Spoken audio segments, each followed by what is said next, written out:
साल पहले हम इनकी कैसेटों को सुना करते थे। खुदावंद ने ये मेरी जिंदगी में चौथा पांचवा मौका है जिस शख्स से मैं मिलने की खुदा से दरखास्त करता हूँ। जब हमने पास्टर मनोहर से मिलने के लिए दुआ की तो हम उनसे मिल गए।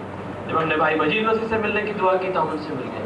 जिस भी शख्स को हम खुदावंद में मिलना चाहते हैं हमसे मिलाता है। आइए हम खुदावंद के नाम के जलाल के लिए तालियां बजाएंगे और पास्टर जॉर्ज का और उनकी अहलिया का इस्तकबाल करते हैं, खुदावंद में वेलकम करते हैं कि खुदावंद के कलाम को आज हम तक पहुंचाएं और जैसे भी खुदावंद का रूह आपको लीड करे।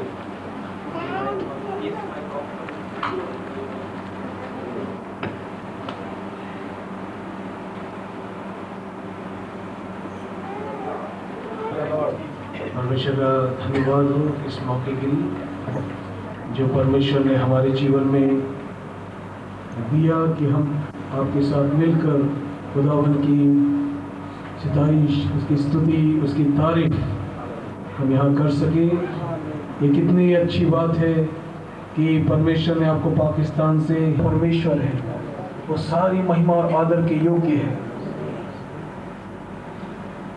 हम जब उसके सम्मुख बैठे हैं उसको वो आदर, वो सम्मान दें।